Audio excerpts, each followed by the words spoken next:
Ah, ¿cómo hago para hablar?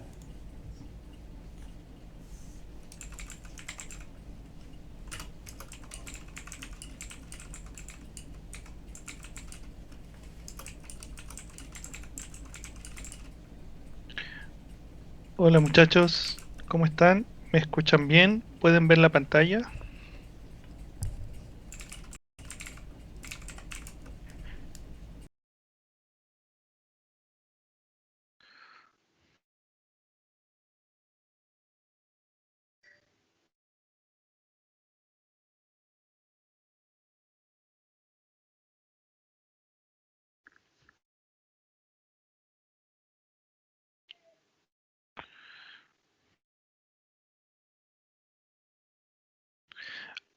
Ok, vamos a esperar 5 minutos y continuamos ya y comenzamos con la clase. Esperemos 5 minutos a ver si se une alguien más.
Ok, vamos a comenzar, ¿sí?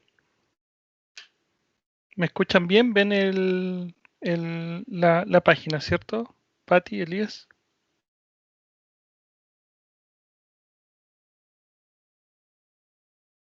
Ok,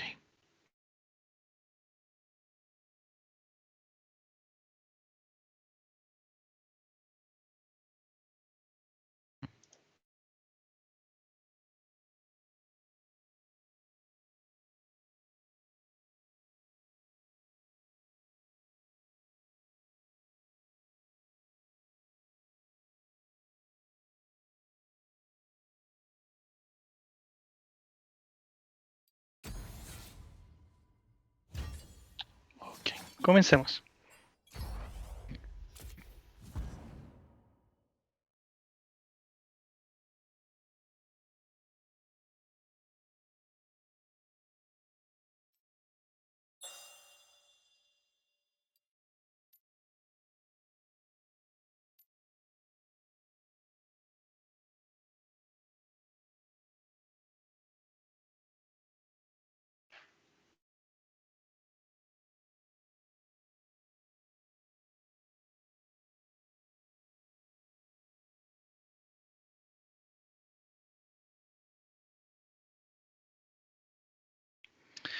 Ok, chicos, lo que vamos a ver hoy es principalmente espectroscopía, de tal forma de conocer los parámetros y entender cómo funciona. Eso es lo que vamos a hacer fundamentalmente, ¿ok? Para los que no me conocen, mi nombre es Cristian Alat, soy licenciado en Tecnología Médica, en Radiología y Física Médica, con un diplomado en formación de resonancia magnética, en imágenes de resonancia magnética. Y hoy día actualmente soy Clinical Medical Leader de resonancia magnética para la región de Cala Sur, ¿ya? Fundamentalmente lo que vamos a ver en esta clase son cómo funciona el espectro, qué es espectroscopía y qué es lo más importante para que nosotros podamos tomar una decisión de cuándo, cómo y si la podemos hacer correctamente. Esa es la idea, ¿ya? Cualquier pregunta me la van haciendo por el chat y las respondemos al final, ¿ok? Vamos a apagar la cámara para que estén más tranquilos.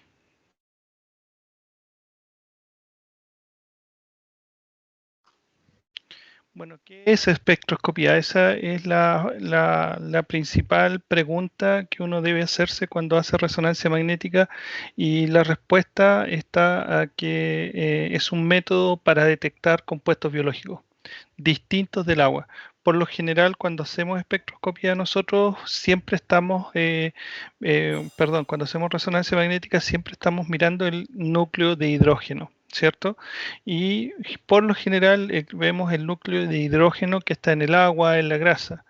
Pero hay otros elementos o otros metabolitos que podemos ver que contienen hidrógeno y que no necesariamente es agua. En este caso no queremos ver el agua. Eso es lo que hacemos con la espectroscopía. ¿En qué difiere la resonancia magnética? Que utiliza una codificación de la frecuencia para informar dónde está colocado en el espacio un metabolito. ¿Ya?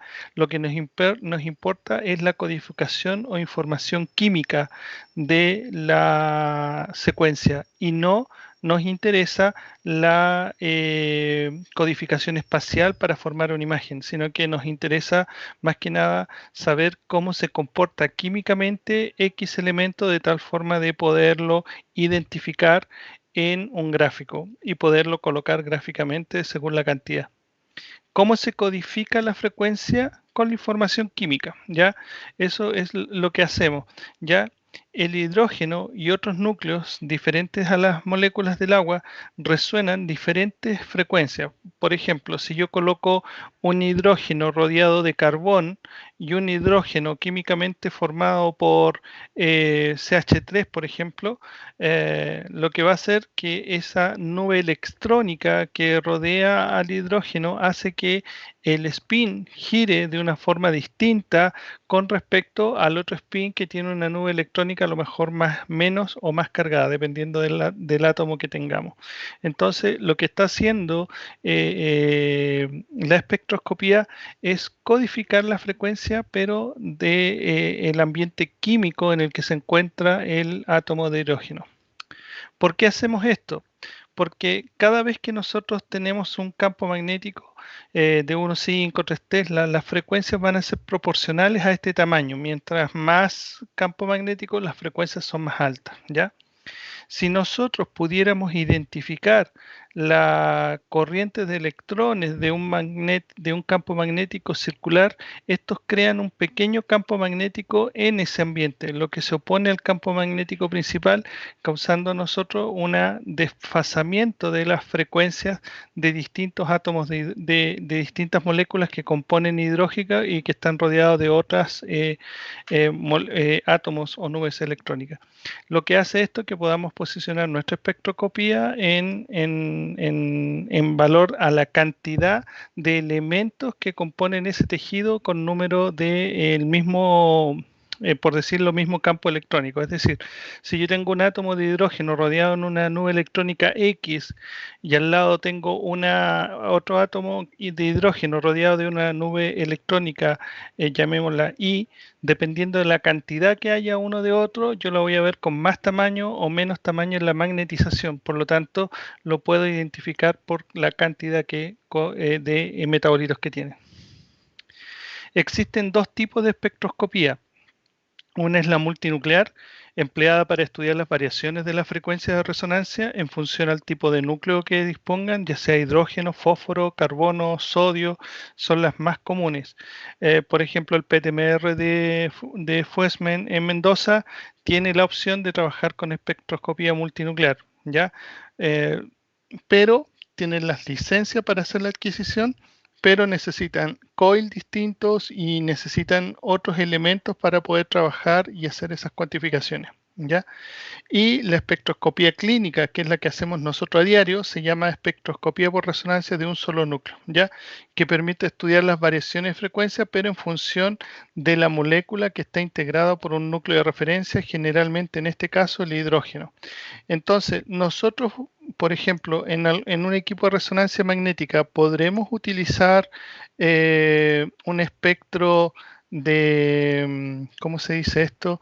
Un espectro de, de fósforo o de carbono en un equipo que no tenga la opción para hacer espectroscopía multinuclear. No, no podemos, porque necesitamos un amplificador de RF que precese a la frecuencia del hidrógeno y necesitamos antenas que escuchen esa frecuencia de hidrógeno. Por lo tanto, cuando hacemos una espectroscopía multinuclear, como la opción que tiene el PET-MR en este minuto de Mendoza, puede hacer espectroscopía multinuclear, pero tiene el software o el hardware para emitir frecuencias de resonancia de distintos metabolitos, pero lo que le falta es la antena que puede escuchar esa frecuencia, y esas antenas no las vende General Electric directamente y siempre se tienen que comprar a un tercer proveedor. ¿Hasta ahí alguna pregunta?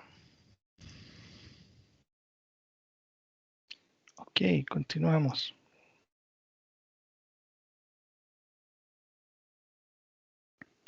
Para resumir, y yendo un poquito más allá, siempre el campo magnético va a tener un campo magnético efectivo o un campo magnético del imán más un campo magnético de gradiente. Eso es lo que nosotros siempre vamos a disponer, siempre vamos a estar con estas dos opciones. Pero cuando hacemos espectroscopía también nos interesa escuchar el campo magnético bioquímico, ¿ya? Este microambiente químico que rodea al átomo de hidrógeno es lo que nos produce un entorno bioquímico o lo que también conocemos como constante apantallamiento. Esta constante de apantallamiento no es una característica de los protones de hidrógeno, sino del entorno electrónico y la estructura molecular en la que se encuentra el átomo de hidrógeno, ¿ok? No es una propiedad intrínseca del átomo de hidrógeno. Gracias a ella es posible detectar los compuestos que hay en una y determinada muestra. ¿Qué significa esto? Que ese apantallamiento que causa dentro de la frecuencia del hidrógeno, porque todos los hidrógenos debieran procesar a la misma frecuencia, pero este apantallamiento genera que los átomos de hidrógeno procesen a frecuencias distintas y yo pueda discriminar entre una molécula y otra. Esto lo podríamos decir, o para que ustedes lo entiendan un poco mejor, es como cuando escuchas música. Tú vas a escuchar a un cantante, es la misma voz, eso sería el hidrógeno, pero cuando al cantante le suben los decibeles, le bajan los bajos, suben los altos o el treble, o sea, manipulan su voz, la empiezas a escuchar de una forma distinta. Eso hace que nosotros tengamos distintas opciones de voz en la misma canción.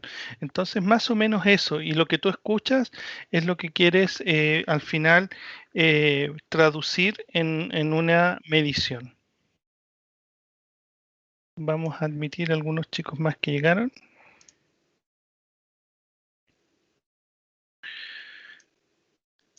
La espectroscopía es finalmente, se puede decir que un espectro de resonancia magnética al final es un gráfico donde tú graficas la amplitud de la señal versus su frecuencia, es decir, la frecuencia va a indicar la ubicación, es decir, dónde está parado en el gráfico, y la amplitud va a indicar cuánto o más hay de este número de metabolitos.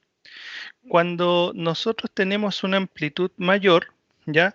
Es porque tenemos una mayor densidad de electrones alrededor del núcleo, ¿ya? Y cuando tenemos una amplitud más baja, tenemos una menos amplitud del núcleo. La amplitud al final lo que nos va a dar es la cantidad de metabolitos que existan en el espectro.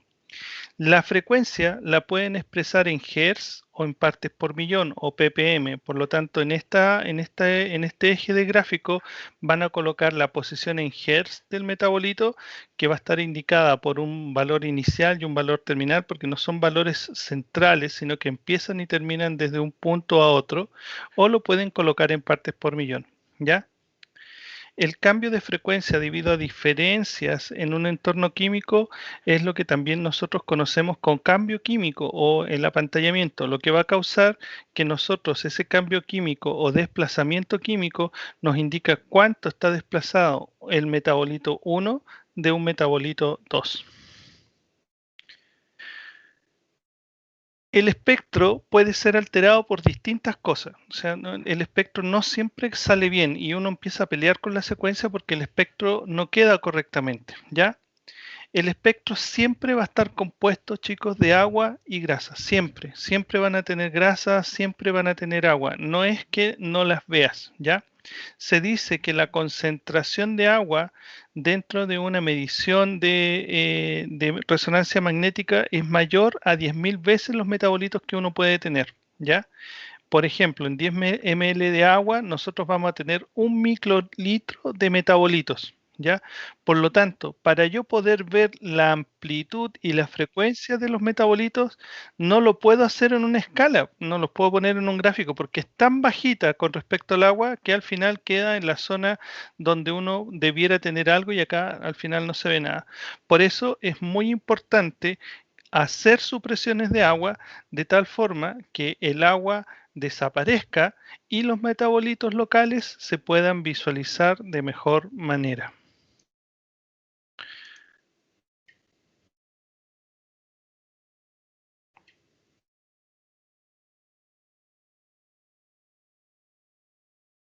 Estoy aceptando más personas que están llegando un poquito atrasadas y ahí las estoy agregando. Entonces, finalmente, lo que obtenemos, por ejemplo, esta es una representación gráfica, es un ejemplo, no siempre es así.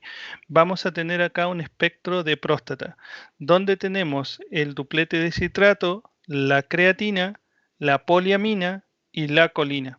Entonces, en este espectro nosotros podemos decir que vemos los metabolitos que nos interesan en la próstata y las frecuencias están en partes por millón. Veamos este otro.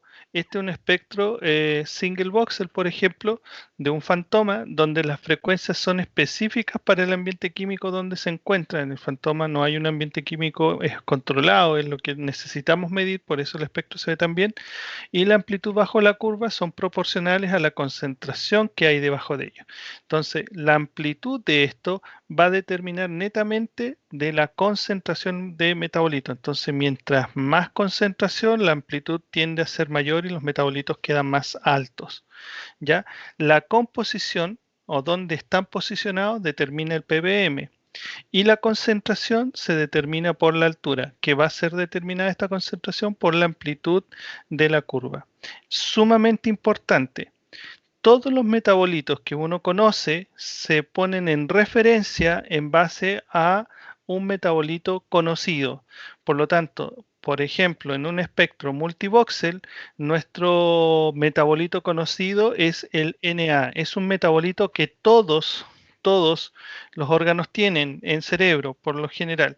En cerebro todos tenemos Na, por lo tanto ese metabolito siempre va a estar presente y en base a ese se calculan las referencias de los otros metabolitos. Entonces siempre decimos que el Na está a 2.0 y algo. Eso significa que voy a poder ubicar los otros espacialmente sin problemas. ¿Ok? Cuando yo ubico esos metabolitos y los tengo espacialmente ubicados, yo puedo poder darles nombre y ese nombre a nosotros nos ayuda a identificarlos. Los metabolitos, el gran problema que tienen es que dependen también de ciertas variables. No es que nosotros veamos todos los metabolitos y en todos los pacientes vamos a ver lo mismo. ¿Ya? Va a depender mucho de ciertas variables. ¿Ya? Va a cambiar la forma del espectro, va a cambiar la forma de la amplitud. ¿De qué va a depender? De la edad del paciente, ¿sí? De lesiones encefálica hipóxica, por ejemplo, síndrome de Down y demencia, los espectros son diferentes, alteraciones metabólicas pueden alterar nuestro metabolito e incluso temperatura del paciente. O sea, pacientes con una temperatura muy alta pueden hacer cambios en nuestra espectroscopía. Entonces, veamos un ejemplo. Acá tenemos cuatro espectros con diferentes edades. Un espectro a los 4 días de nacido, 5 meses, 4 años y el adulto. Fíjense cómo el espectro tiene diferentes formas, las amplitudes son distintas dependiendo de la edad que tiene el paciente. Y esto fundamentalmente en cerebro es por la inmadurez o cómo la maduración va en forma más tardía. A medida que va madurando, van bajando los lípidos, por ejemplo. Veamos qué pasa en un paciente normal, paciente adulto normal. Los metabolitos siempre están en la misma posición, pero fíjense si lo comparo con un Down. La colina pareciera un poco más alta, habría que cuantificarla. Miren qué pasa un Down con diabetes. Exactamente igual, pero aparecen un poco más de lípido. Un Down con demencia, cómo el NAA se deteriora. Y en un Alzheimer, el NAA también se deteriora y empiezan a aparecer otros metabolitos. Entonces, al final, lo que está pasando, que nosotros podemos indicar o decir que nuestra espectroscopía es una huella digital del momento específico que yo estoy midiendo el espectro. Por eso hay siempre muchos problemas con la espectroscopía, porque si la hizo Juan Pérez el día 1, ya a los 3 meses controlan al mismo paciente y lo hizo el mismo Juan Pérez, probablemente la operación no la haga en el mismo lugar. ¿Por qué? O porque cambió la anatomía, porque no revisamos el examen anterior, o porque simplemente Juan Pérez no se acordó de lo que había que hacer en las espectroscopías. Por lo tanto, dependiendo del paciente, dependiendo del técnico, siempre la espectroscopía termina siendo muy operador dependiente. Es por eso que también ha perdido cierta credibilidad en algunos centros que no la estudian correctamente, porque el médico informa más con la imagen que con la espectroscopía. Por lo tanto, cuando hacemos espectro, tenemos que ser muy cautelosos de decir qué es lo que quiero ver, para qué la quiero hacer, qué tipo de espectro voy a hacer y fundamental, pensar siempre en que sea útil para el paciente. La importancia de la homogeneidad y la susceptibilidad. Debido a que el espectro, las frecuencias dependen de este apantallamiento químico, si yo veo o tengo algo que cambie el campo magnético principal, que, que nos permite a nosotros ver esa frecuencia, ya sea que deteriore el campo magnético, es decir, que hace que los spin procesen a frecuencias diferentes, nuestro espectro puede cambiar de forma, ¿ya? Por lo tanto, cuando hablamos de homogeneidad y susceptibilidad, la espectroscopía se ve altamente afectada. ¿Ya? El efecto principal es que da grandes alteraciones de susceptibilidad en las zonas de interfase, donde los picos pueden alargarse en resonancia. ¿Ya? También la amplitud puede resultar en una pérdida de señal, es decir, no tenemos una concentración de metabolitos alta porque hay tanta mala homogeneidad que no podemos medir bien porque no procesan a la frecuencia que uno quisiera escuchar el resonador. Hay una baja resolución de pico de resonancia, significa que yo no puedo distinguir entre uno y otro, no puedo distinguir entre uno y otro metabolito y empezamos a tener artificios de línea base donde la línea por lo general no termina nunca de confluir en el cero con todos los metabolitos. Veamos acá un fantoma nuevamente con un muy buen un chiming perfecto, donde yo puedo ver un metabolito con una amplitud alta, dos metabolitos separados, y aquí hablamos que tenemos un espectro de alta resolución, porque somos capaces de tener una línea base definida, una amplitud clara y separación de espectro. Pero supongamos que el paciente entró con un bracket o frenillos en la boca. ¿Qué pasa? Nos deshomogeniza el campo y lo primero que pasa es que la amplitud de los espectros cambia. Y por otro lado, los dos espectros que debieran estar separados se empiezan a unir.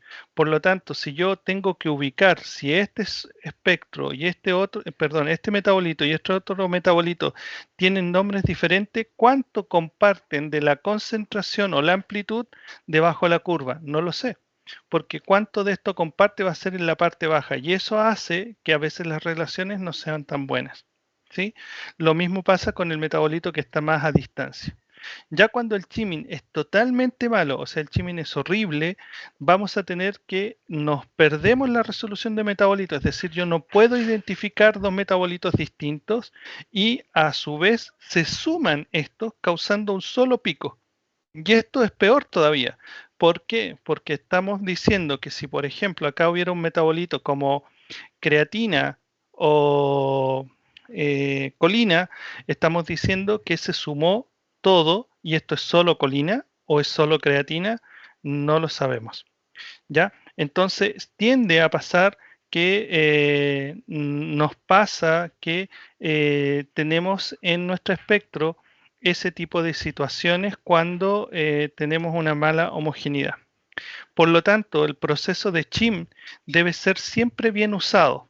Es por eso que cuando nosotros en General Electric lanzamos la secuencia, antes de lanzarla le hacemos un auto-prescan para que el chiming quede mejor, que haga un chiming más ajustado a la secuencia que estamos haciendo y a su vez obtener unos valores que nos indiquen si la homogeneidad de campo está óptima en el lugar que yo coloqué el voxel. ¿Ya? Sea cual sea el caso, el registro de señal de espectroscopía no utiliza una codificación de frecuencia gradiente de lectura, ya que la frecuencia se utiliza para constituir el espectro después de la transformada de Fourier o la señal. Esto es lo que significa que al final nosotros, nuestra posición de los espectros siempre va a ser la misma, sea cual sea el caso. El tema es que estoy perdiendo resolución, estoy perdiendo amplitud para medir cuánta cantidad hay, no puedo distinguir los espectros. Eso es lo que nos mata en la espectroscopía. Es por eso que cuando hacemos un espectro en zonas de interfaces aire-hueso, grasa-tejido, como senos paranasales, órbitas, boca, vías nasales, el cráneo, cuero cabelludo, aire en el recto, por ejemplo, o con bobina endorrectal, nuestra espectroscopía tiende a perder resolución. ¿Ya? Es por eso que hacemos un autoprescan donde logramos obtener un single voxel, ya con una línea base en 1.5 Tesla de 7. O sea, cuando nosotros hacemos el autoprescan, siempre vamos a verificar en nuestros parámetros si la línea base que nos está entregando es correcta. Si es una espectroscopía multivoxel, el valor máximo de línea base que yo puedo aceptar para realizar el espectro es 13.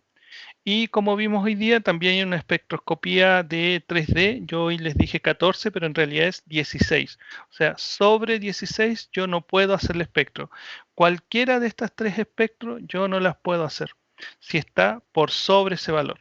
Si estamos en 3 Tesla, los valores son mucho más amplios. ¿Por qué? Porque, claro, tenemos el doble de señal, por lo tanto la línea base va a quedar mucho mejor. ¿Ya? La línea base o el line width, lo que nos está indicando este valor es finalmente el agua en hertz. Nos está indicando cuál es la frecuencia del agua en hertz y nos está midiendo la calidad del chiming. Mientras más bajo sea ese valor, significa que estamos suprimiendo mucho mejor el agua porque el chiming está mucho mejor de calidad donde nosotros lo hicimos. ¿Ok? Perdonen chicos, estoy admitiendo a otra persona que llegó un poquito tarde. ¿Ya?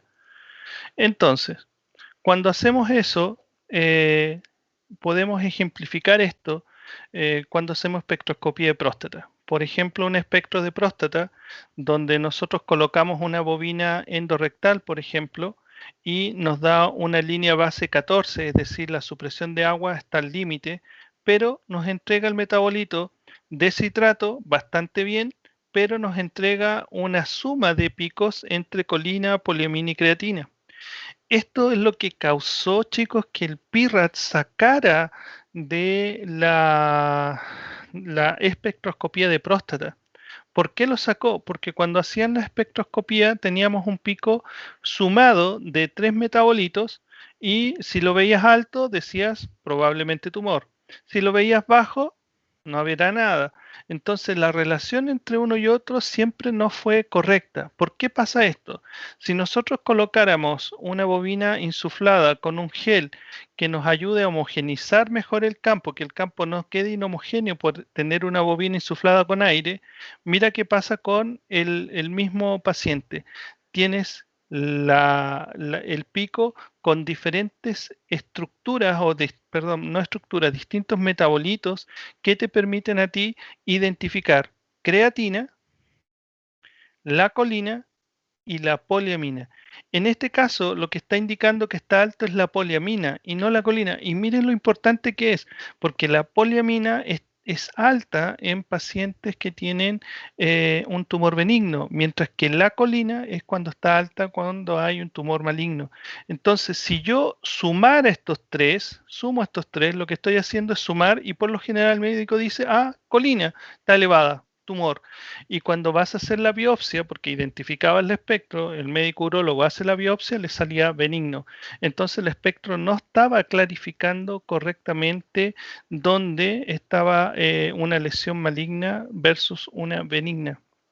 Y así el médico poder ir a sacar las biopsias exclusivas. Piensen que el médico lo que necesita es puncionar a un paciente e ir a buscar las zonas donde haya realmente malignidad y poder demostrar que el tumor se tiene que resecar de alguna forma. Y si hay duda, ir a ese lugar. Entonces, si tenías muchas lesiones benignas, las biopsias eran casi inútiles y el paciente no tenía un resultado bueno. Es por eso que el espectro, como se dice, se maleó, no fue bien usada. Y eso significó que si el paciente se le hacía el espectro, tenía que ir a biopsia. No se le hacía el espectro y tenía tumor, iba a biopsia igual. Se le hacía el espectro para identificar buena o mala, tenía que ir igual a la biopsia. Entonces, dentro del tratamiento del paciente no había cambio alguno. Por lo tanto, había que hacerlo directamente. Por lo tanto, la espectroscopía nos va a entregar siempre las concentraciones. Cuando nosotros no tenemos una buena saturación de agua o no bajamos más los picos de grasa, no lograremos ver bien los metabolitos. Para eso tenemos que lograr identificar que nuestro espectro está mala. ¿Cómo identificamos cuando está mala? por lo general, cuando tenemos contaminación de agua en General Electric, acá está el espectro correcto, abajo, y arriba tiene el espectro que pareciera que el Na está acá y sube hacia la izquierda. Eso significa que la saturación de agua no la hizo correctamente la espectroscopía. Es mala la saturación de agua. Acá, entonces, esto le llamaríamos insuficiencia de saturación. Cuando hacemos una supresión demasiado alta, es decir, suprimimos mucho los metabolitos, incluso los metabolitos de hidrógeno que queremos ver dentro de incluso los átomos de hidrógeno que queremos ver en nuestros metabolitos, también lo podemos causar, podemos suprimirlo, haciendo que no veamos más que esto. Esto es cuando suprimen mucho, incluso átomos de hidrógeno. Y cuando tenemos contaminación de grasa, los lípidos se nos aumentan abismantemente al lado del NAA. Por lo tanto, cuando tenemos lípidos, una lesión grasa, nosotros vemos este tipo de contaminación también, pero cuando estamos contaminados por grasa, los lípidos se nos aumentan mucho, achicando el resto de nuestros metabolitos. Finalmente, lo que busca nuestra espectroscopía es buscar detalles del contenido del tejido, de los metabolitos presentes. La espectroscopía, como dije, es una huella digital del contenido del tejido en un momento determinado del tiempo, ya sea pre-radioterapia, post-radioterapia, antes de la cirugía, etcétera.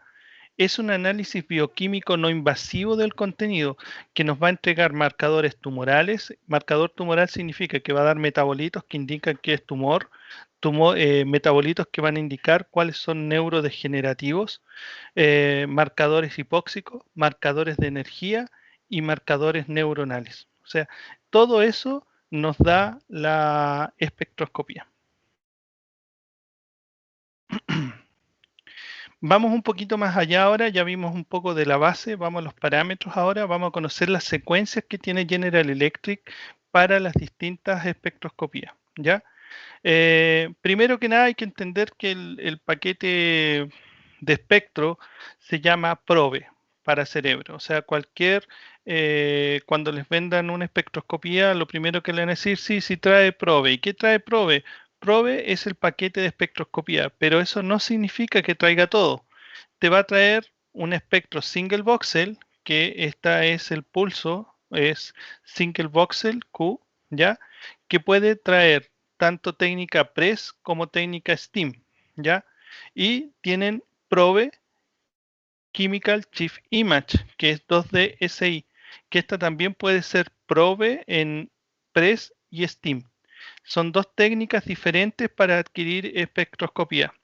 ¿Qué significa esto? Que para estudios de cerebro siempre vamos a tener nuestra PROBE o Proton Brain Exam, que es compatible con bobinas multicanal como cuadratura. Recordar que la calidad del espectro depende mucho del coil, ¿ya? Se puede realizar la técnica de único voxel o llamada también técnica single voxel o con técnica multivoxel, que es una técnica que nos permite a nosotros adquirir varios pulsos, varios voxeles a la vez en una sola adquisición, ¿ya? El single voxel puede utilizar el pulso PRES como STEAM, al igual que la multi. Y en la multivoxel además tenemos en 2D y en 3D. Vamos a ir viendo qué significa cada una de las técnicas PRES y STEAM, ¿ya? Como ven, cuando quieran ver los pulsos, pueden entrar a la familia de espectroscopía donde está opciones de imagen y van a ver que van a tener Probe PRES, Probe STEAM, que son las dos secuencias. Si no tienen STEAM es que no compraron la licencia, ¿ya? Y solo tienen PRES. Ahora, ¿cuál es el espectro que más se usa hoy en día? Es PRES, porque entrega mucha más señal. Después tienen otras espectroscopías que son PROS, que es la espectroscopía de próstata. Tienen la PRES SSI y la STEAM SSI que hace fusión de espectroscopía normal con fusión de imagen, ¿ok? Hace las dos cosas a la vez. Y por último tienen la espectroscopía BRIS que es para mama. Ahí tienen un cuadro de resumen de las compatibilidades que puede tener. Recuerden que PRES es lo que más se usa hoy en día porque da más señal. ¿Cuáles son las técnicas de supresión que usamos para la espectroscopía? Para la multivoxel, la técnica de supresión que se usa es CHES. Siempre vamos a hacer Spectral Selective Suppression, ¿ya? ¿Esto qué hace? Que suprime el agua. Fundamentalmente es eso. Tenemos que suprimir el agua.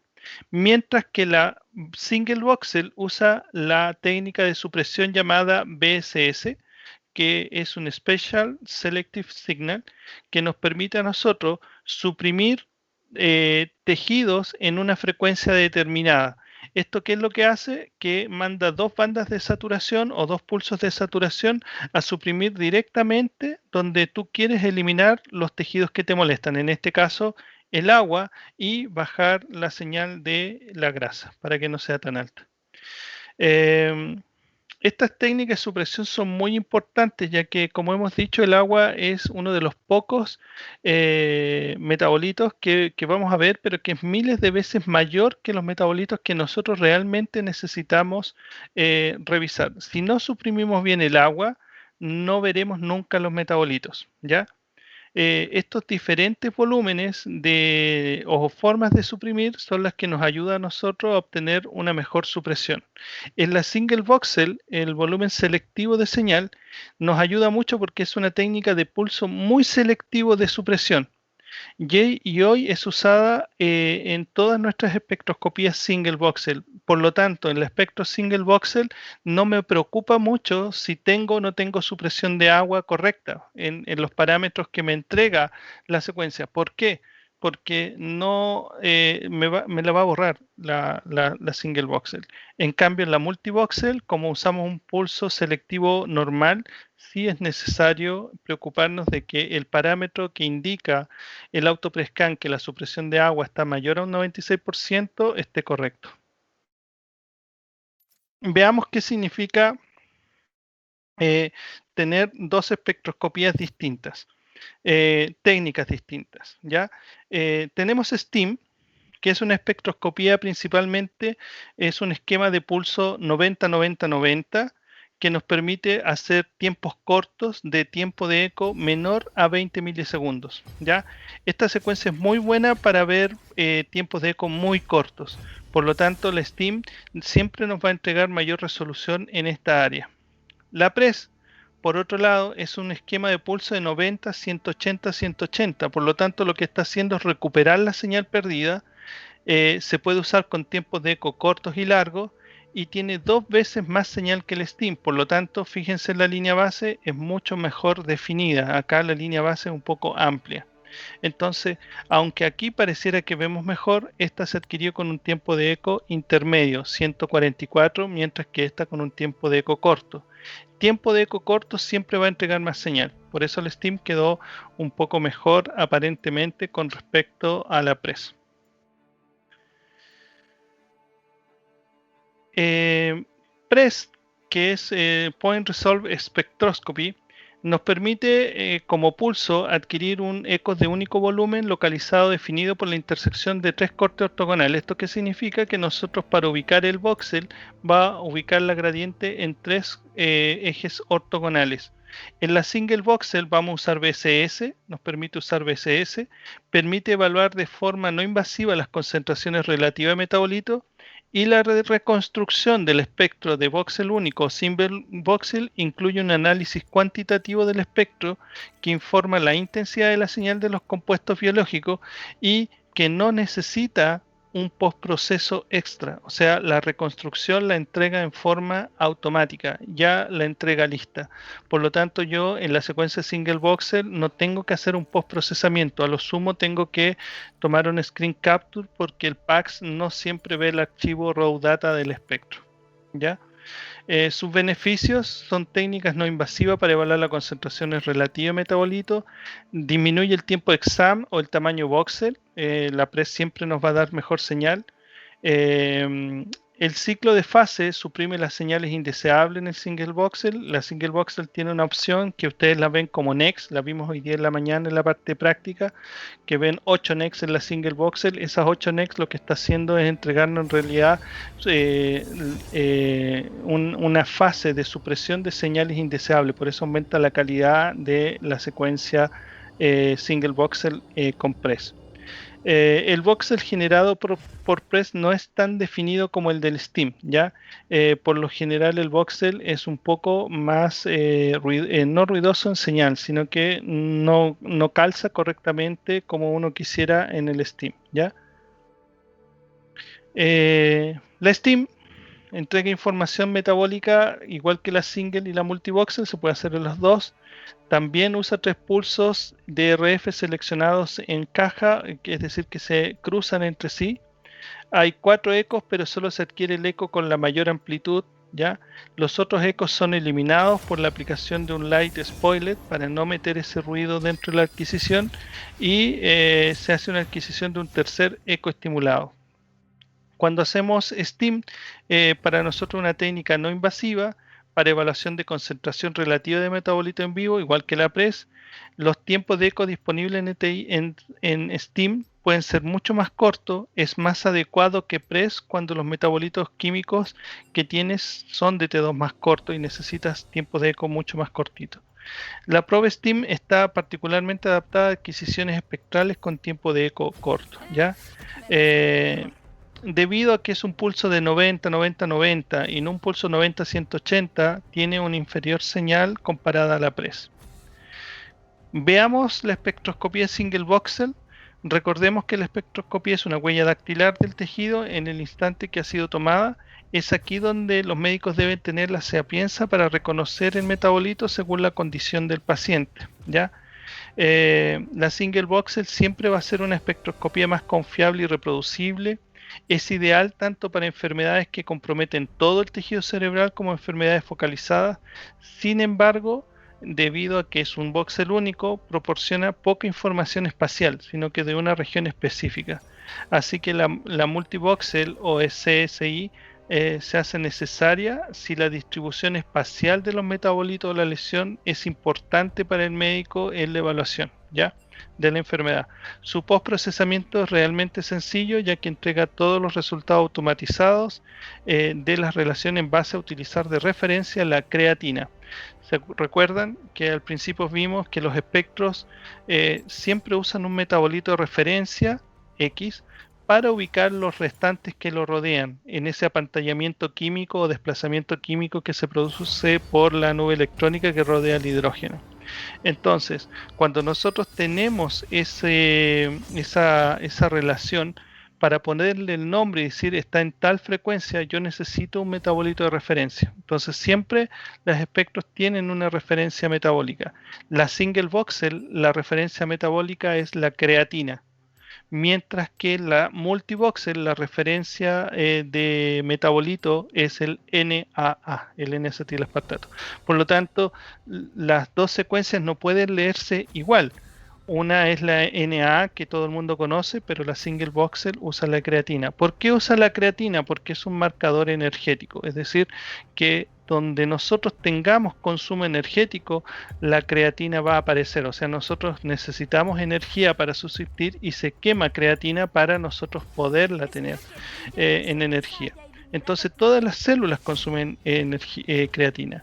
¿Qué es lo que pasa? Que cuando pones el voxel, single voxel, en una lesión que no tiene consumo energético, no va a haber creatina y por lo tanto las relaciones tienden a no aparecer, pero sí aparecen los espectros bien ubicados, se aparecen los espectros en las posiciones probables, pero no vas a tener una relación ni tampoco vas a poder identificarlo porque la creatina no aparece en la gráfica.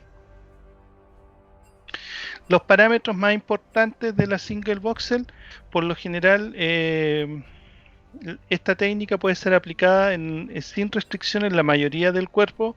En todas las posiciones del paciente son soportadas. Pueden utilizar gatillado respiratorio y cardíaco. tiempo de eco, recordar que el tiempo de ecos largos disminuye la señal, por lo tanto tenemos una reducción en la relación señal-ruido. Por lo general se usa tiempos de eco corto, típicamente 30-35 milisegundos. Los metabolitos todos tienen diferentes T2, lo que la diferencia entre ellos, recuerden eso. Al colocar T2 largos cambia la relación del metabolito y eso hace que pierdan señal.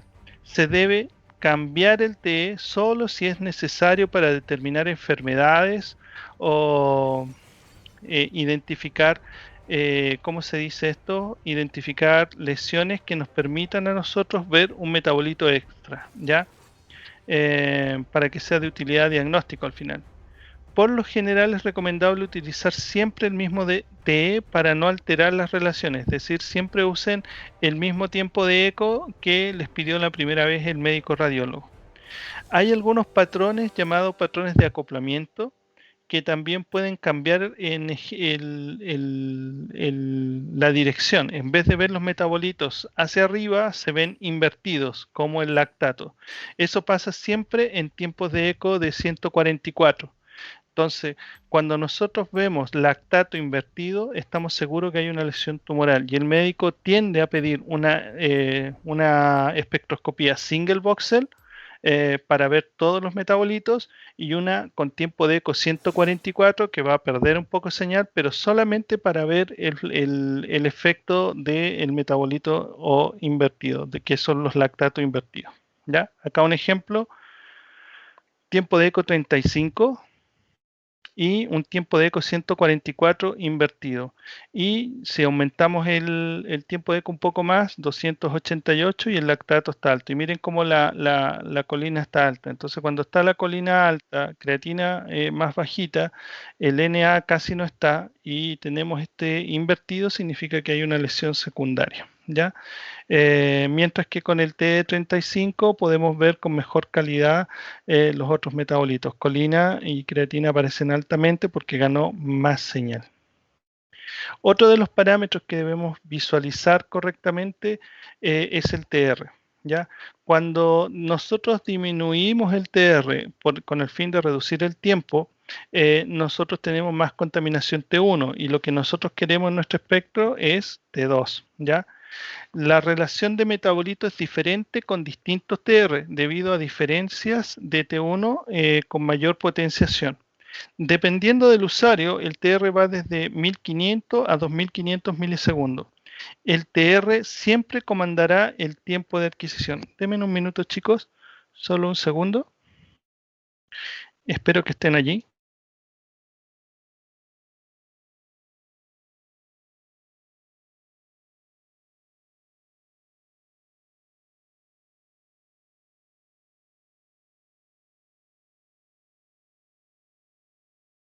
Ok, continuamos. Entonces siempre va a comandar el tiempo. Entonces la señal de los metabolitos siempre disminuye con TRs cortos y estos tienen diferentes pesos T1 al tener TRs cortos.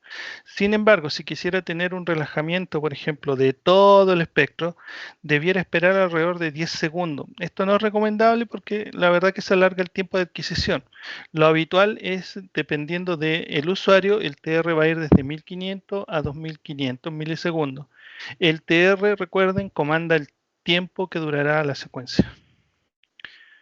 Otro parámetro clave, y que es el que siempre causa problemas en resonancia magnética, es el tamaño de voxel.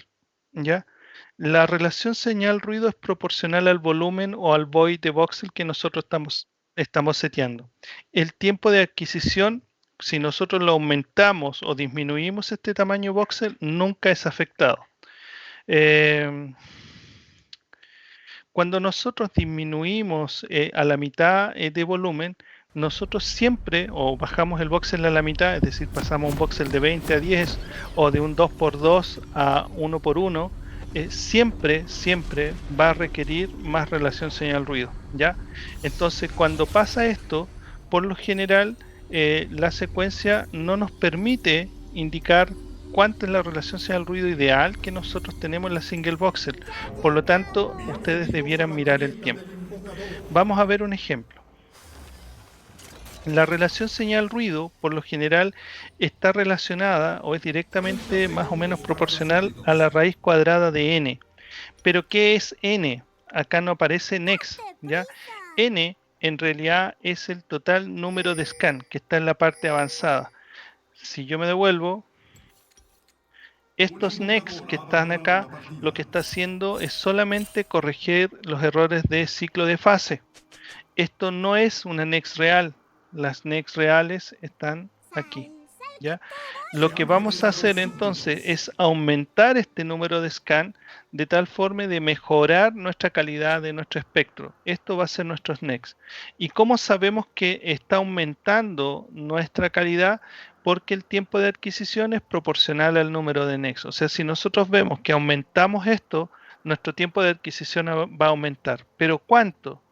Por lo general, si nosotros tenemos un espectro de 2 por 2 por 2 o 2 cúbicos, 2 centímetros cúbicos, y lo queremos bajar a 1 centímetro cúbico, lo que vamos a hacer al final es un voxel que va a reducir la mitad de tiempo de señal. Por lo tanto, para recuperar, va a reducir en la mitad de tiempo, pero va a reducir la mitad la relación señal-ruido. Entonces yo, para recuperar ese 50%, debo aumentar 4 veces más el tiempo, ¿ya? O sea, para doblar la relación señal-ruido siempre voy a necesitar adquirir 4 veces más tiempo. Es decir, si mi espectro single voxel dura de fábrica, chicos, no la que dejamos en aplicaciones que viene ya como a prueba de, para que no hagan tantos cambios, de fábrica dura 2 minutos y algo, y ustedes bajan el tamaño de voxel, ustedes debieran subirla a 4 veces, 2 por 4, 8, a 8 minutos de tiempo de adquisición para que el espectro recupere la señal. Entonces, yo solamente aquí en mi parámetro de relación señal-ruido voy a ver que baja mi señal, pero como sé que aumenta, el número de scan no me va a reflejar esa subida, entonces tengo que fijarme en el tiempo.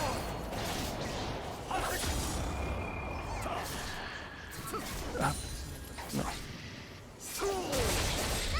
Sí, me parece que me pasé. Espérenme, chicos. Me falta una acá.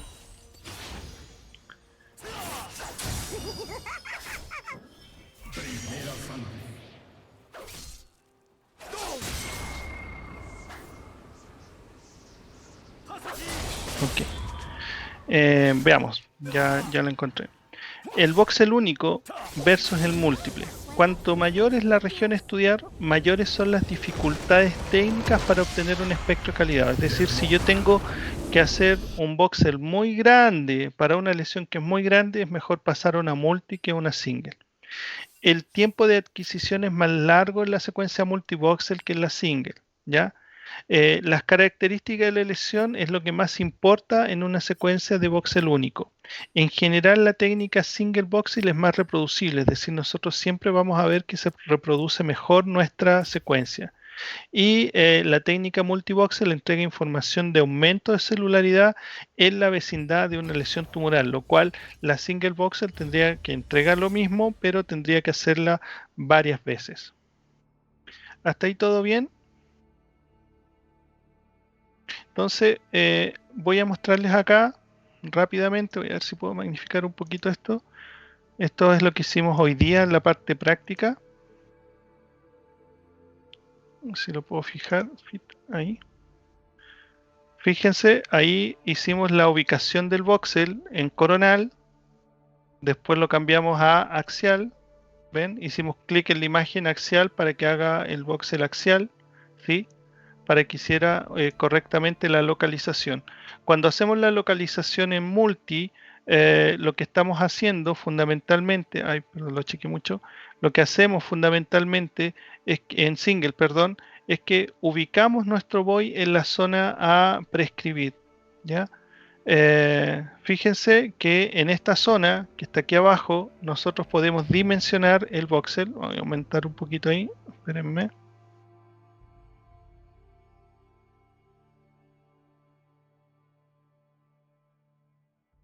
Ahí. Podemos dimensionar el voxel acá, ¿sí? Acá podemos bajar el tamaño de voxel, pero el espesor del voxel, no la dimensión. Las dimensiones las hacemos acá. Y cuando bajamos, Fíjense, bajamos de un 10 por 10, o sea, de 1 centímetro cúbico, lo bajamos a 5. Miren qué pasó, a la mitad nos bajó la relación señal-ruido. Entonces, este tiempo, para poderlo recuperar, tiene que aumentar 4 veces para la dimensión que estamos haciendo. Y esta secuencia ya está de alta resolución para que no tengan que lidiar con eso, ¿ya? Las bandas de saturación se pueden colocar, ya vienen predefinidas 4, pero en este caso se colocó una aquí para eliminar el tema del agua que hay en esa cisura justamente que nos pudiera molestar, ¿ya? Entonces se coloca allí para evitar eso, ¿sí? Como esta secuencia ya viene con todos los parámetros hechos, lo que hicimos fue luego revisar su línea base. Ahí está la línea base. Hicimos una línea base. ¿Y qué línea base necesitábamos? 5 para esta espectroscopía. Por lo tanto, nos permite decir a nosotros que podemos obtenerla correctamente. Y la supresión de agua en este caso fue óptima, 97. Pero como les indiqué, no es lo importante, ya que la espectro lo que nos interesa es principalmente que quede bien la línea base y no la supresión de agua, porque ya la supresión de agua lo va a hacer correctamente. ¿Ok? ¿Sí? Eso. Vamos con la multi. La multivoxel es una espectroscopía que mezcla la señal de reconstrucción de imagen y de espectro.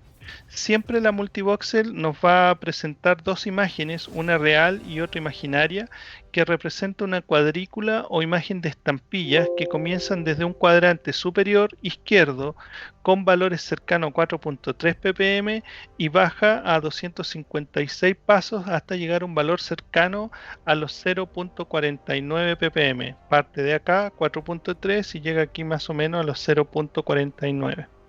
¿Qué es lo que nos muestra esta cuadrícula? Esta cuadrícula nos ayuda a indicar si podemos iniciar el postproceso de cada una de las estampillas que representa diferentes frecuencias a la que se encuentra. La frecuencia de 4.3 ppm está más cercana al agua y es la más inferior, está más cercana a cero, casi sin señal. ¿Ya? Si ustedes se dan cuenta, los metabolitos que se encuentran altos, por ejemplo acá, también se encuentran más brillantes en esta zona, por lo tanto están más claros, mientras que en la zona donde no hay metabolitos, fíjense, no hay cuadriculado, no hay señal, siendo que acá nos entrega el NA que aparece en esta forma. ¿Ya? Entonces nos está indicando si el espectro quedó bien. Si ustedes ven una fusión de cosas o no distinguen bien las estampillas, probablemente el espectro no quedó bien. ¿Ya? El CSI nos ayuda a nosotros, o el espectro multivoxel con CSI nos ayuda a combinar recursos de imagen y de espectroscopía, es decir, los recursos, estoy hablando de los parámetros. Los métodos para recolectar los datos de espectroscopía de multivoxel adyacentes cubriendo un gran void en una medición única nos da una gran ventaja para poder ver algunas lesiones que están alrededor del voxel. La localización espacial afecta la codificación de fase en 2D y en 3D. No utilizamos gradiente de lectura. Y se utiliza CHES como pulso selectivo de saturación. ¿Ok? Las 2D, sus ventajas, puede realizarse en cualquier parte del cuerpo, incluso hipocampos, cuerpo calloso y temporal. Aumenta la cobertura espacial y la resolución espacial en comparación con el single voxel. Es posible obtener espectros cerca de regiones de alta inhomogeneidad de campo magnético. Hoy día hicimos una. Los tiempos de exploración 2D SI son más cortos que los tiempos de adquisición 3D SI.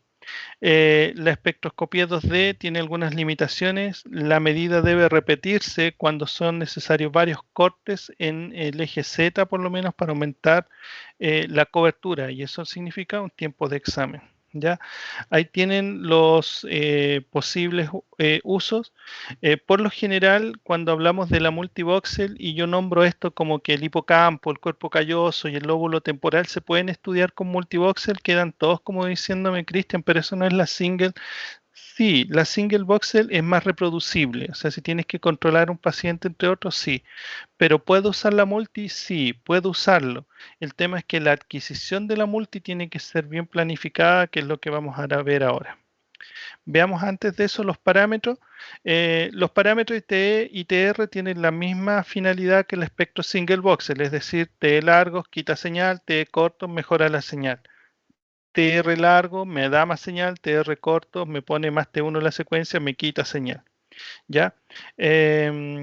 Los tiempos de eco corto, medio y largo nos van a reducir el tamaño, nos van a causar una pérdida de señal cuando somos medio y largo, ¿ya? Permite usar los tres tipos de eco, no es necesariamente 144, podemos usar 35 como 288. Para reducir el tamaño de voxel, lo más sencillo es bajar el FOB. Entonces, si yo necesito bajar el field of view, bajar el tamaño voxel, no bajo el espesor del voxel, sino que bajo el field of view para reducir el tamaño del voxel en todas sus dimensiones, ¿ok? Para obtener voxeles más pequeños.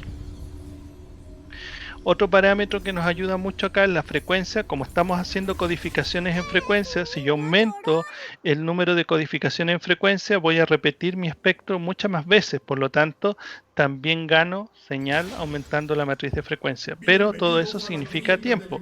Disminuir el FOB no nos quita tiempo, pero disminuir la frecuencia, aumentar la frecuencia sí.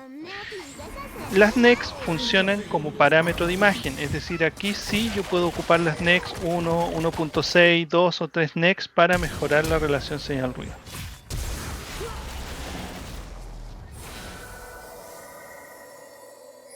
Acá tenemos otro problema también. De nuevo, la resolución señal-ruido es proporcional al volumen, es decir, el void que yo voy a seleccionar tiene que ser proporcional a lo que yo necesito realizar, ¿ya? La relación señal-ruido es proporcional al tiempo total invertido, igual que en la single, pero en vez de usar el número de scan, aquí sí usamos las NECs, que es raíz cuadrada de. Entonces, nuevamente, nuestro tiempo de adquisición para recuperar la señal debe ser 4 veces si reduzco a la mitad el voxel. Exactamente lo mismo. Por lo tanto, mucho cuidado con esto. El tiempo de adquisición no se ve afectado por la disminución o aumento del tamaño voxel, solamente la relación señal-ruido. ¿Ya?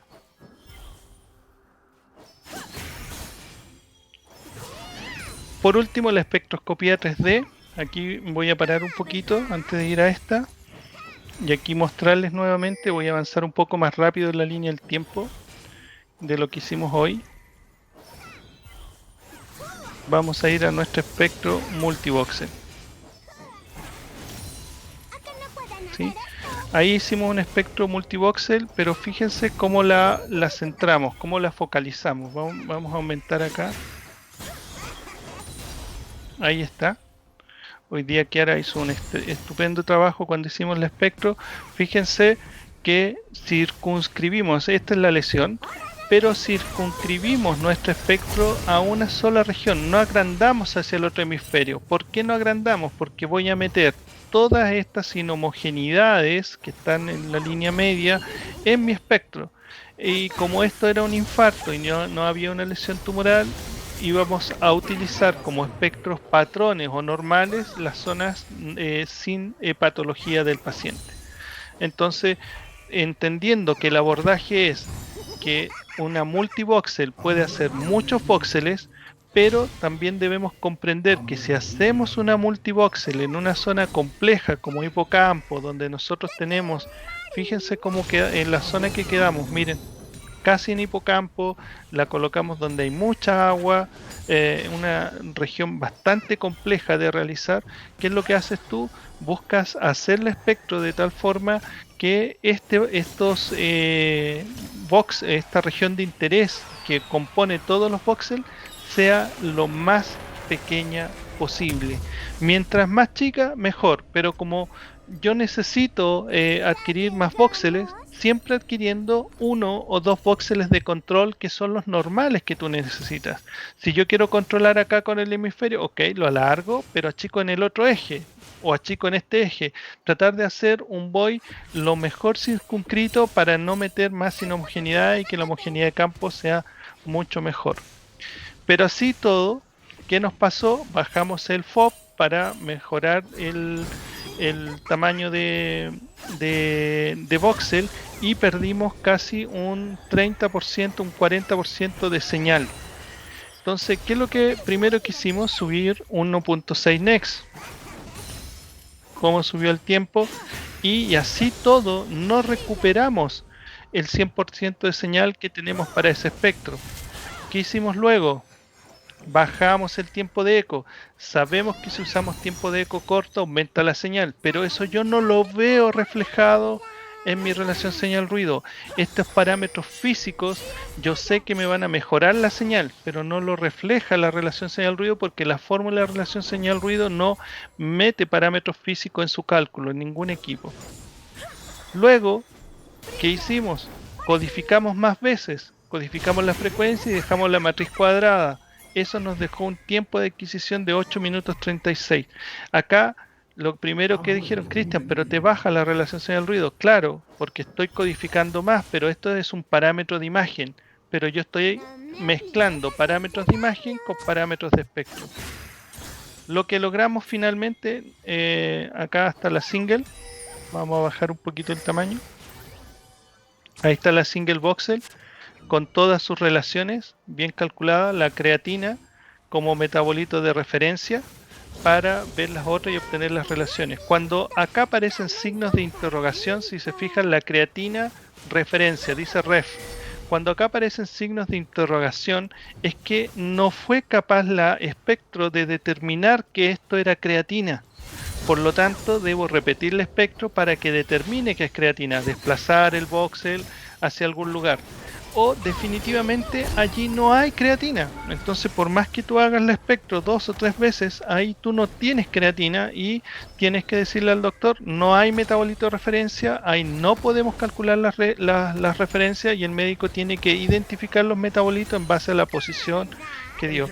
¿Ya? No tienes otra opción allí. Veamos la multi. Ahí hicimos un postproceso de presentación. Ahí tienes la multi. Fíjense cómo dejamos los metabolitos, los voxeles muy pequeñitos, y logramos esta calidad de espectro en una zona que es bastante compleja, de realizar por la zona en la que tú estás, ¿ya? Estás muy cerca del hipocampo, estás en una zona de peñasco y logramos un espectro de bastante calidad multivoxel. Y todos los voxeles quedaron bien, todos quedaron bien, ¿ok? La 3D, la secuencia 3D funciona igual que una multivoxel, tiene las mismas características que la multivoxel, solo que te permite planificar muchos más cortes, ¿ya? También está basado en PRES porque da más señal. Tiene una ampliación de la técnica SSI en tercera dimensión porque tienes cortes que puedes cubrir en el eje Z. Nos aumenta mayor la cobertura. El gradiente de codificación de fase se aplican a lo largo de los 3 ejes. Las ventajas: puedes posicionar el void en cualquier lugar y leer espectro en puntos elegidos en 3 dimensiones. Te aumenta la relación señal-ruido, claro, porque es un 3D y tiene una cobertura espacial mucho mayor. Problemas: aumenta el tiempo de digitalización total, es decir, es una secuencia más larga. Y los mapas de metabolitos útiles para esta secuencia evolucionan respuesta al tratamiento, nos van a ayudar a determinar qué patología tiene. Para terminar, vamos a identificar qué significa hacer un espectro con tiempo de eco corto, qué significa hacer una con tiempo de eco largo y una de tiempo de eco intermedio. Los tiempos de eco corto, lo que nos están indicando a nosotros fundamentalmente es la evaluación que nos va a mostrar mejor el mioinositol, mejor la glicina y los lípidos, lo que es útil para caracterización de tumores y evaluación de terapia, ¿ya? Teóricamente tiene mejor relación señal-ruido, se los demostré con el espectro multivoxel que hicimos. tiene una Na artefactual a veces, que el pic de glutamina o glutamato se puede sumar al Na entre 2,0 y 2,5. Veamos una imagen de un glioma recurrente donde tenemos un tiempo de eco de 30, 144 y 288. Hacemos la adquisición del voxel en tiempo de eco. Fíjense cómo el VOI está muy circunscrito, no es amplio, no está cubriendo todo, solamente cubre la región de la lesión, incluso dejó lesión fuera a lo mejor, y está tomando zonas muy limítrofes. Fíjense que el tiempo de eco corto nos da una mejor señal, una línea base más amplia, los lípidos están altos, el Na alto y el N-acetil totalmente anulado. Veamos otra medición, ¿sí? Más abajo se hizo una medición en comparación nuevamente, fíjense que está muy parecida, ¿ya? Y después se hizo una, se hizo para 288. Ya, miren cómo está en 288. Y acá se hizo un control en el LSR para mostrar el ruido que dispones. En un tiempo de eco intermedio de 135 a 144, las diferencias de lactato y alanina de lípidos entre 1,3 y 1,4 por inversión de doblete es lo que uno busca. Entonces siempre estamos buscando este doblete para indicar que es una lesión tumoral. Tiene una línea base mejor definida y con menos distorsión la de 144. No se produce Na artefactual. Si hay presencia de lípidos, son de mayor significancia que los espectros de eco corto. O sea, si nosotros vemos lípido en esto, sí nos va a indicar alguna patología. Ya es más reproducible y certeza, sobre todo en los picos de Na y colina, que son los que nos interesan. El largo, debido al decaimiento T2 de los metabolitos, hay menos señal con pobre relación señal-ruido. Volvemos a nuestra imagen. Tenemos, ven, acá el 144 y miren, ahí está el doblete, que es lo que nosotros necesitamos ubicar para indicarle al doctor, mire, esta es una lesión tumoral. No estoy diciendo el nombre del tumor, solamente que hay una lesión tumoral por este doblete que se pone acá hacia atrás. Y cuando usamos un 288, este se invierte. El tema, chicos, que no podemos realizar un espectro o dos espectros o tres espectros de 8 minutos como hicimos hoy día. Entonces tenemos que buscar la mejor técnica que nos entregue la mejor información. Si yo puedo entregar un espectro donde puedo obtener estas relaciones, no hace sentido esto, porque estoy viendo que la colina está alta, pero hay ciertas lesiones o pacientes post radioterapia que esto no lo vas a lograr porque estás con una imagen de radioterapia. Por lo tanto, vas a tratar de hacer un tiempo de eco intermedio para ver si encuentras ese doblete en las zonas de radioterapia y todavía queda tumor. ¿Ok? Fíjense acá, 35, hay un aumento ahí de los lípidos también. Y acá el doblete. ¿Sí? Entonces, ¿qué interesa con el eco intermedio? Ver colina, creatinina y el doblete. No interesa ver otra cosa. Si ustedes quieren más detalle del espectro, tienen que ir a un tiempo de eco corto. Siempre tienen que ir a buscar un tiempo de eco corto cuando necesitan más detalle en la imagen. Por último, dejen mostrarles acá. ¿Dónde estaba?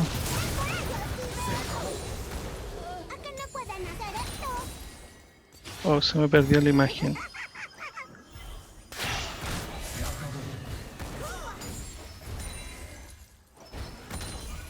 Ahí. Vamos a ver. Tumores. ¿Sí? Acá, esta es la que me interesaba. Ver porque es el típico paciente que nos llega con tratamiento. Tiene 90% de tumor y un 10% de necrosis. Miren cómo la colina está alta. Miren el VOI cómo se segmentó, se abarcó toda la lesión, pero no se alargó hacia el otro hemisferio, sino que se toman ciertos voxeles nomás de normalidad. En otra región de medición, fíjense, el 75% es tumor y el 25% es necrosis, ya, colina y los lípidos un poquito más aumentados. Y ya más necrosis, 75% de necrosis. Miren cómo es el metabolito en una necrosis, ¿ok? Eso es lo que le quería mostrarle, que son los más recurrentes. Ok. Super, chicos, terminamos. Se nos alargó un poquito más de la cuenta. Ok. preguntas, pueden activar sus micrófonos o levantar la manito y hacerla por el chat, como ustedes necesiten.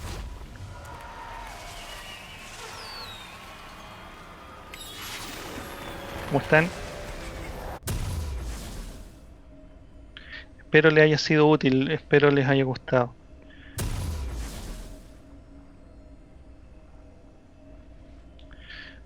Ok. ¿Alguna pregunta?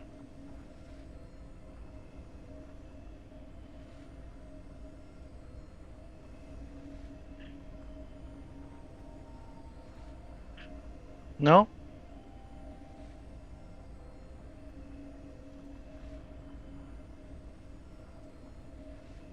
Estoy esperando.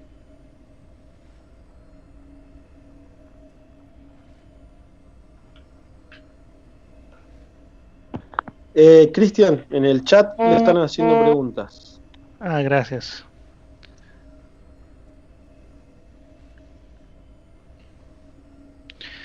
Elías, cuando hay una lesión cerca de calota, de pequeño tamaño, sí, te leo. Ha muerto un Sí, dale, enemigo. Elías, escribe la raudo veloz, a Ha ver. muerto un aliado. Te voy siguiendo, te voy siguiendo. Ha muerto un aliado. Asesinato doble enemigo. Tu torreta ha sido destruida.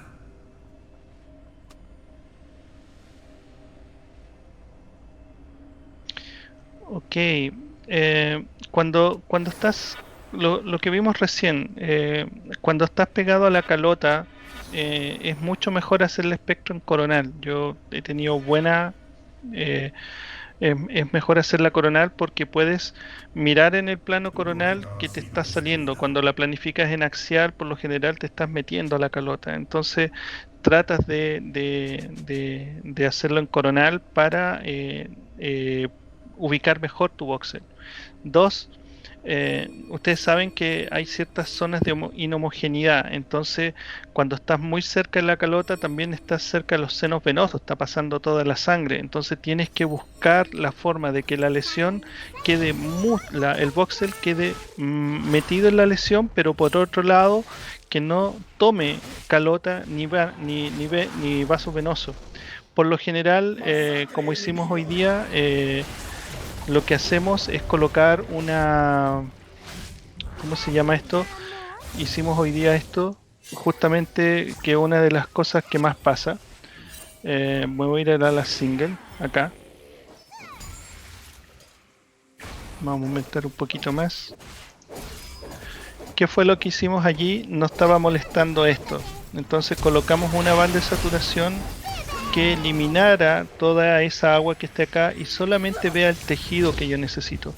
Puedo achicar el voxel también. Si yo lo Ha achico, muerto un aliado. me va a ayudar. Pero lo que te va a significar es, achico el voxel, bien, va a ganar, pero tienes que recuperar esa señal con los parámetros que vimos hoy día. O sea, usar tiempo de eco corto, aumentar un poco el TR y obligadamente vas a tener que aumentar tus números de scan porque estás perdiendo relación señal-ruido. Entonces, si tú bajaste tu voxel a la mitad de tamaño, tienes que aumentar al doble de tiempo la secuencia a la que está seteada en ese minuto. Dos, las bandas de saturación ya están puestas por todos lados. Entonces lo único que estás haciendo con esta balsa es colocarlas oblicua y meterla en el voxel. La idea de meterla en el voxel es que elimines el tejido que tú no quieres ver. O sea, yo no quiero ver tejido sano, yo quiero ver solamente el tejido patológico para que me muestre el marcador tumoral de ahí. Entonces tienes que tratar de eliminar el tejido sano. Por más que tú veas que el espectro está, te queda un poquitito, te va a medir ahí y eso es lo que tú vas a leer finalmente, eso es lo que te interesa. No puedes colocar la banda toda encima del voxel, míralo en las tres dimensiones, ¿ya? Es una forma de resolver, hacerla en coronal, colocar una banda en la zona que te está molestando para que no te dé señal la grasa, porque la calota al final lo que vemos es la grasa, y por otro lado recuperar la señal porque estás muy abajo, ¿ok? Eso. ¿Alguna otra pregunta, muchachos?